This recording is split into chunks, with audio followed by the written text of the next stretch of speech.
My name is Matt Bondy. And I'm Julie, and we met at U of W in the math faculty a very long time ago. That's the way I remember it, yeah. It took her a few months to remember me, I guess, but I remembered her from the beginning. And we've been at Bloomingdale for 35 years now. Yes. As we approach Heart for the House, it's new for us, but we're excited to look back and see how God's been faithful for us and to us over the years and developing a heart for the house.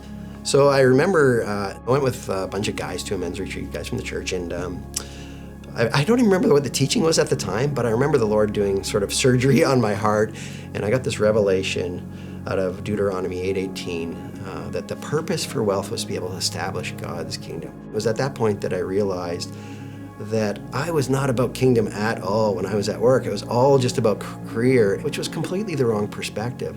So I had the opportunity to move to an internet startup, and it's like, okay, here's how God's going to use this to bless many people and to bless the kingdom.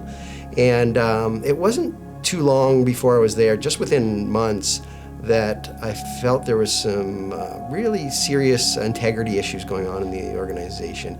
So this was actually a real struggle for me because this was the first time in my life and the first time since then that I'd ever contemplated leaving a job without having the next one lined up and having it all planned out. But I remember just coming home and talking to Julie and saying, I don't think I should be working there anymore.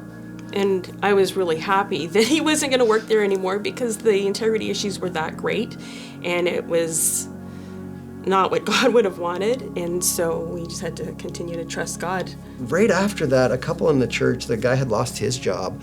And of course, we felt compassion for them. Mm-hmm. But we thought, well, surely the Lord wouldn't expect us to do anything about this because we weren't in a good position to do that. And I remember sort of, praying it through with the Lord and saying, we don't even have enough to cover a couple months worth of expenses.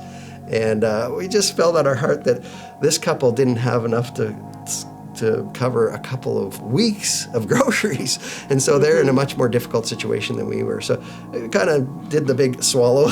And then we, went to the grocery store and remember getting 4 $100 gift cards. And giving them to it, and boy, was that was a bit of a stretch at that time, wasn't it? Was. And yeah, the Lord delivered me into a new opportunity with a job that was many multiples of the salary I'd ever gotten before. But it was really neat because this high-paying job that I got enabled me to be able to work a few days a week at that, to be able to spend the other couple days a week building an e-commerce company.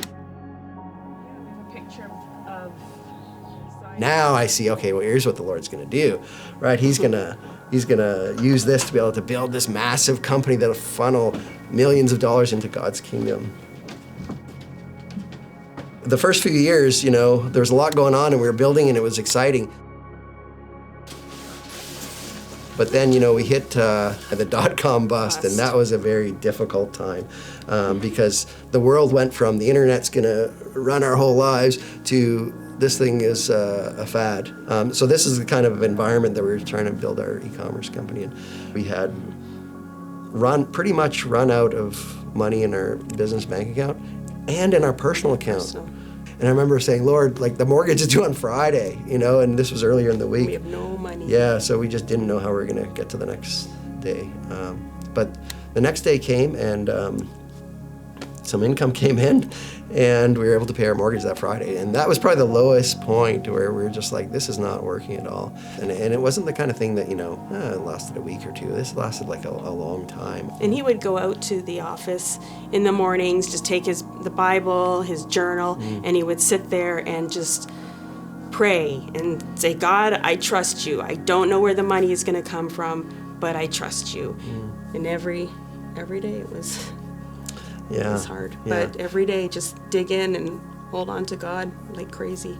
Although it was difficult, that process, we never really let go of the things we learned very on in our career about trusting God and using finances for His kingdom.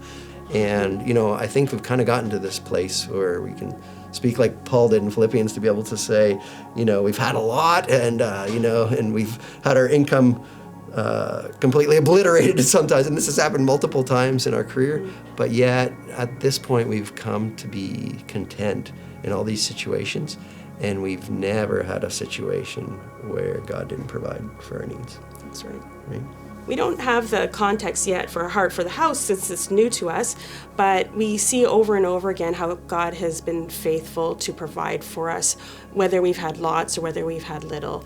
And we're excited about this next stage where we can see how God can work through our finances and how we can be faithful for Heart for the House. And really, not to just trust God to it, but to experience the joy of being able to give into God's kingdom and to be able to see what he can do with that. Now with Heart for the House, we can sort of draw on the things that we've learned in the past about giving into God's kingdom and his faithfulness.